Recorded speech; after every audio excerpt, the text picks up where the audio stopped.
Okay, so things have really slowed down with these, this is much bigger theatre and a lot more going on. So let me run you through it slowly. So it's the start of the winter seasonal turn, Axis turn, and the Japanese play East, Wind, Rain. Very important card. They meet the requirements. We, if the US posture is not at war, roll on the surprise attack table. I did roll on that table, and the result was Japan supports nationalists. Let me show you that chart. Japan supports nationalists, 15.21. So I'll put this down for a second. I'll return to it. I went to 15.21, and this gives me a few options, but the option I chose was to remove the Indian colonial unit in Kotabaru. This is pretty important because it clears most of the Malay Peninsula. This is static garrison in Singapore. It'll enable the Japanese to advance down this road straight to Singapore. They'll be there at the end of the first turn. Some of them will be. I've got this unit here who can move 2 spaces. So they'll be going 1, 2, and then 1.5, and they'll be there at the end of this first turn. They'll be taking Singapore by January, February. The other troops will be lagging behind a little slowly. My plan is to break this down to enable them to move more rapidly along the roads. Basically, units, one-step units can move along these roads and railroads at a cost of half a movement point per space, whereas if they're multi-step, it costs 1 movement point. So by breaking them down, I'm going to move them rapidly along towards Kotabaru area, Singapore, and then consolidate and attack Singapore. That's one plan. Ooh, so that was just the surprise attack table. Total war was then in effect, 12.3. That brought Britain, it got rid of all those markers on the posture display basically, and brought Britain and the US and Western allies into the war, so everyone's active. Then we added these forces to the force pool. So Japan has a huge force pool. They have 2 CV fleets, 3 surface fleets, troop convoys and scratch convoys, and beachhead marker, and of course their blitz marker. They then got 6 infantry steps. And I checked this pretty carefully, and they've placed, let me bring the camera around to show you what they've been doing. They have placed a couple of colonial infantry. This is the thing that was kind of a sticking point. Where did they place them? Where did they place them? They placed 1, 2, 3. Down here. 4, 5 in Saigon. And 1, 2, 3, 4. There was one more step. I can't remember. I think there was another colonial infantry somewhere. Maybe Kwei Sui up here, I think, possibly. It seems like an eternity ago. So that was their replacements as well. Then we get to the critical point, which was that was in the seasonal name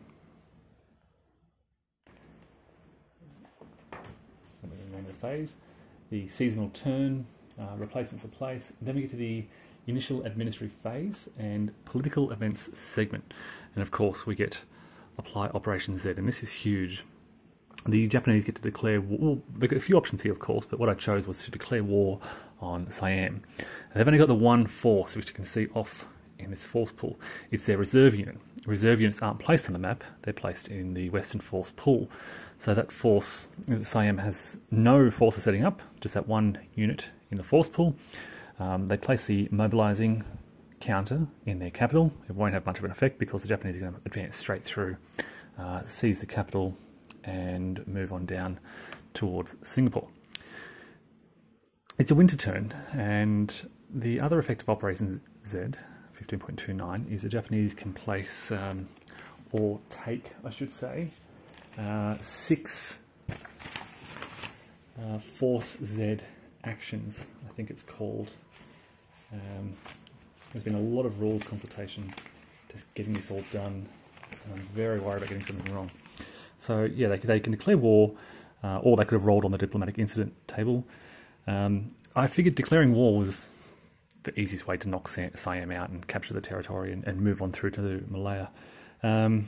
So 6 actions, what did they do?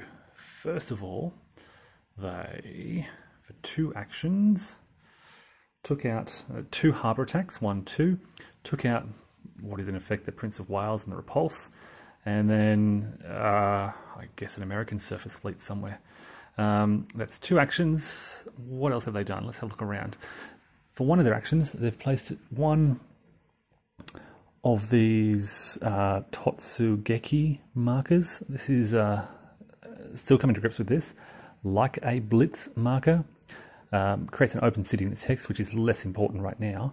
Mainly, blitz enables units within a range of 2 hexes, which will let me strike towards Kuei Lin, which is here.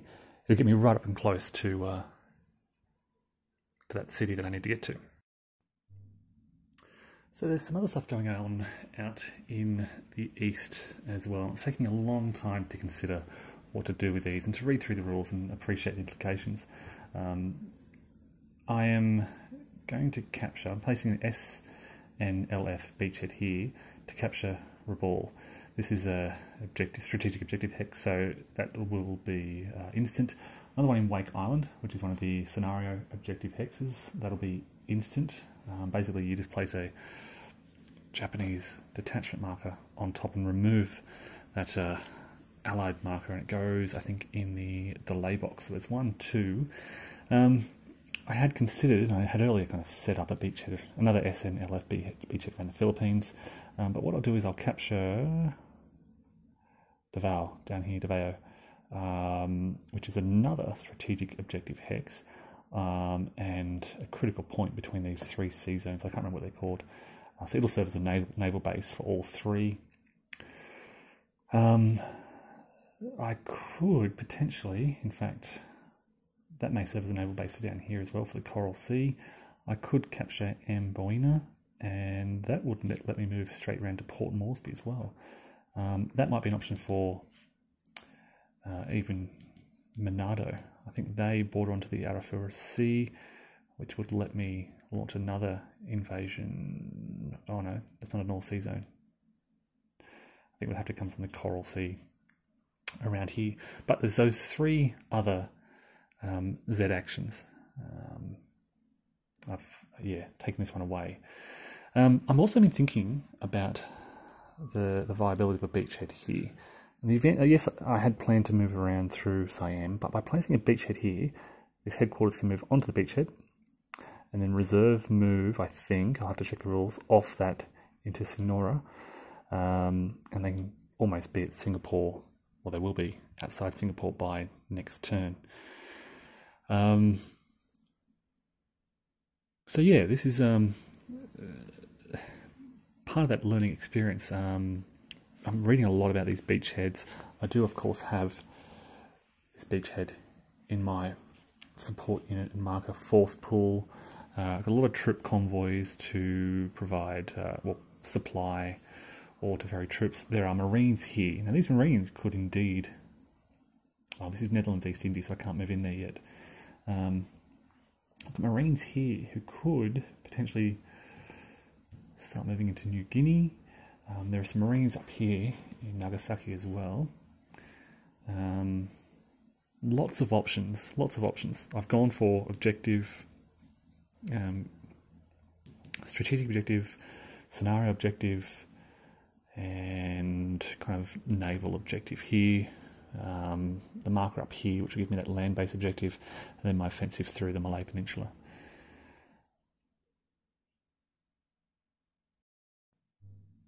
So, after going through the operational movement phase, here is the situation. You can see here I have placed that beachhead marker just off the coast of Signora in that all-sea hex. It's a bit of a shortcut across to the Malay Peninsula. Saves us about a turn going all the way around. This unit here with 2 movement speed is moving quite rapidly along the road, and then we've got these colonial units recently arrived making their way along as well. Do need to be wary of this Indian colonial unit up here with Siam now in the war. They can move down and perhaps intercept, but I don't anticipate them being too much of a problem. So what else is happening? Oh yeah, so I've placed a surface fleet in this sea zone to place that beachhead.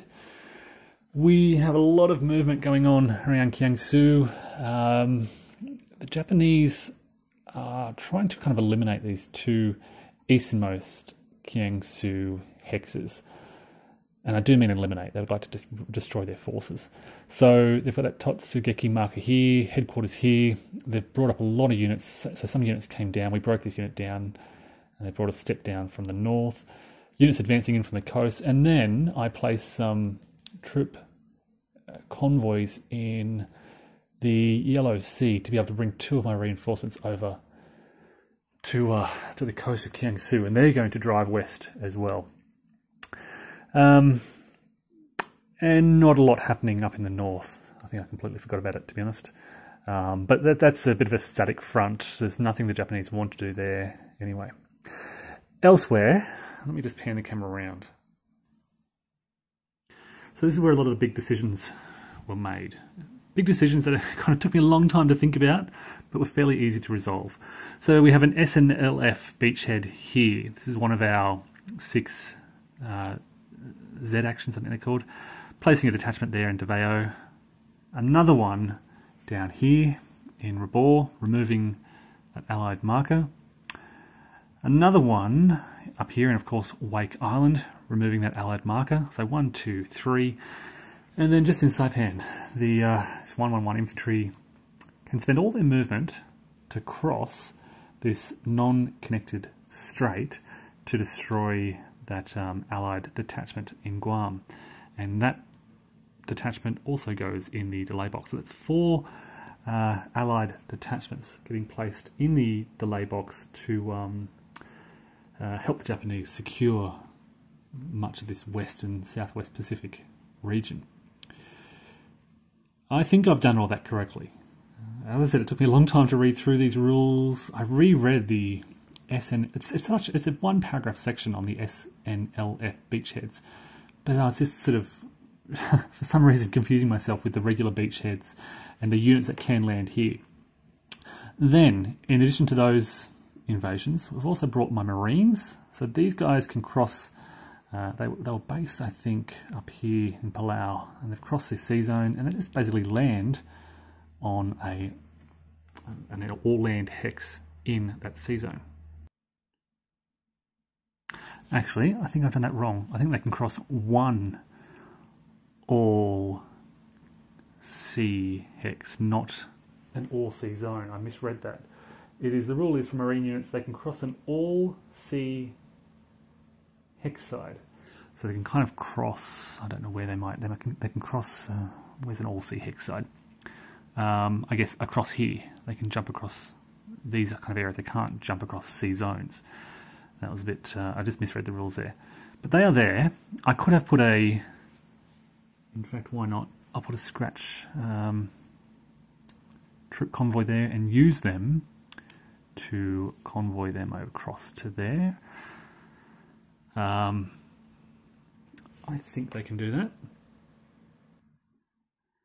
And their plan is to advance south across the Owen Stanley Ranges towards Port Moresby. Now, historically, that Kokoda Trail runs from Boonagona to Port Moresby, but well, they're going to make a bit of a shortcut across those that mountain hex side, which I'll be able to do. In fact, there's a road there which they can move along for half a movement point, so they can go from Leh a half 1, I think, maybe. Oh, it's all movement anyway. So yeah, they'll be able to reach there pretty soon. I think I've done that correctly. using the troop convoy. I also use some troop convoys. You can see up in the top left here to convoy these units across here. So there's a not regular convoy and a scratch troop convoy. I'm probably using these scratch troop convoys a bit recklessly perhaps, but it's only a 4-turn scenario, and yeah, trying to get these forces in position early. So yes, that is the operational movement phase just about complete. Ready to move now into the combat phase. Now, as I said, I do have a blitz marker way out here on the left, which is pretty much not going to do anything. It has to be placed in a beachhead marker. Has to be. You must place it if you have it. So it's kind of wasted, but by placing that beachhead. But this is my objective. It's one of the 4 objectives I have, so why not place that beachhead, get those units there quite quickly, give me a chance to reduce this Singapore garrison and get rid of it before the scenario ends. So yeah, at this point I've secured Wake Island, on the way to Port Moresby, on the way to Singapore, and slowly driving towards Guilin. Okay, so let me take you through the combat in this area around Kiangsu, and there's a lot of options here for the Japanese. I think I mentioned earlier, I wanted to take out this city in the center here to be next to Guilin. It's a bit risky. There's only 2 Japanese units adjacent. I'd get the headquarters support, but I made a save, play a bit more conservatively, attack this unit here, take them out. Maybe attack this unit here as well. There is a Chinese nationalist headquarters here, so they'll be able to lend their defense to one of these attacks. Or maybe I should play even more conservatively and just attack the 1 hex and then advance in. In fact, I may just do that. So, yeah, let's take this one step at a time. This is our, of course, blitz combat segment. So we're attacking this unit here, and we have 1, 2, 3, 4, 5, 6, 7, 8, 9, 10. They're lending their range support against 2. So it's 5 to 1. The headquarters pushes that up a column. And let me show you the combat results table as well. I'll bring that nearby. So at 5 to 1, headquarters pushes it up to 6 to 1. The enemy headquarters brings it back down to... Oh, actually, sorry. They lend their defense as well. So it'll be 10, 1, 2, 3, 4, 5, 6, 7, 8, 9, 10 to, these are both, yeah, 10 to 2, 10 to 4, which is just 2.5 to 1, or 2 to 1 column.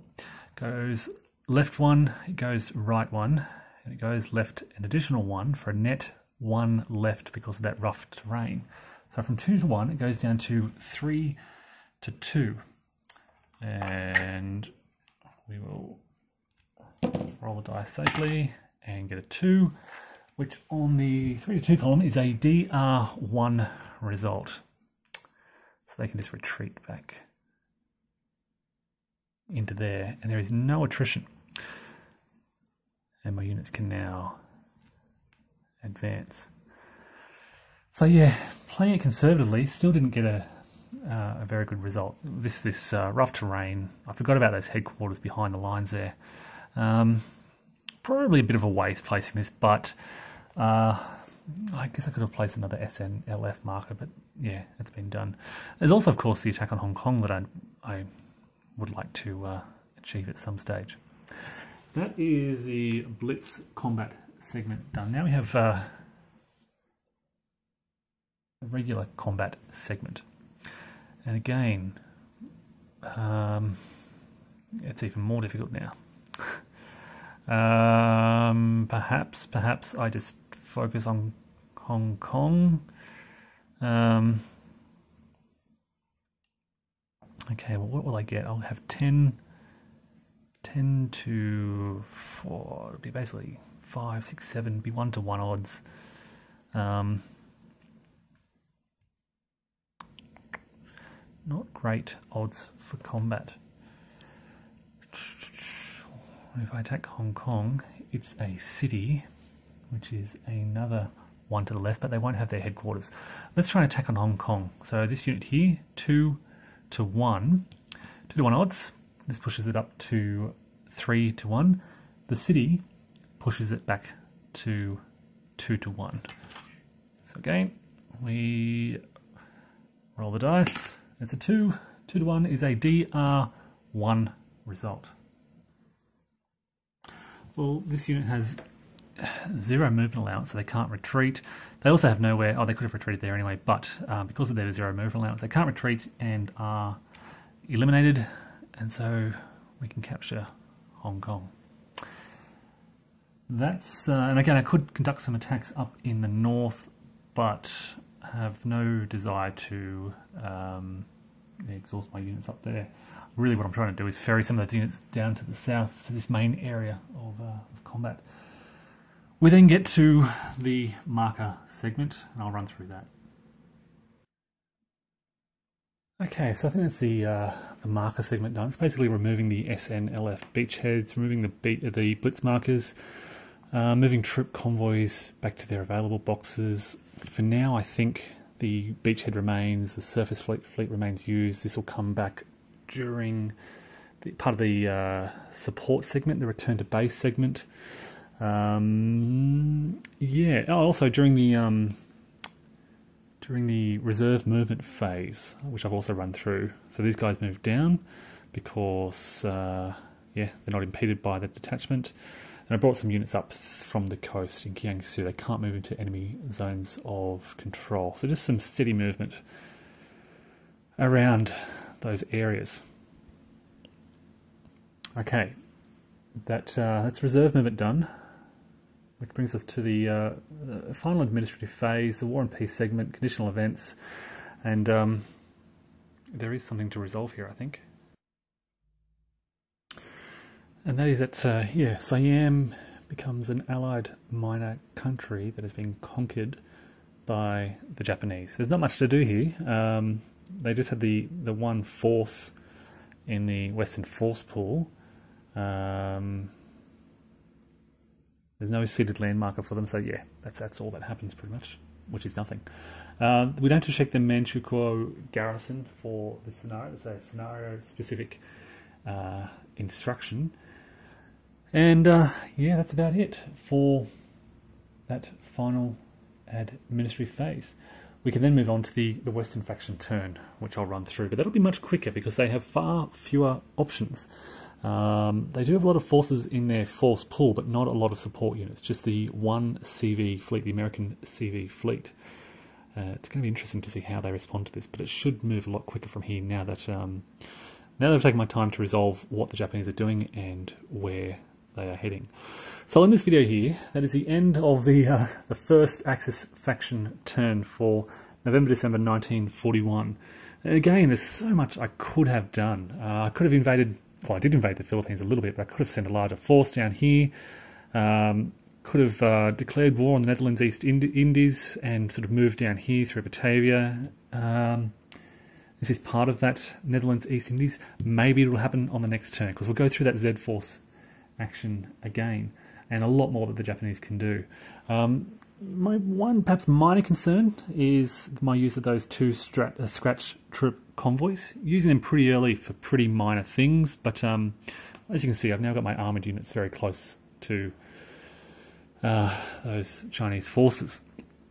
On the plus side, very close to Singapore. That'll be attacked next turn with yeah, substantial Japanese force. Looks like 3-to-1 odds in their headquarters. And of course, Port Moresby will likely be taken on the next turn, I think. Well, let's see what happens anyway. But yeah, there you go. That's the first Axis turn from Tora.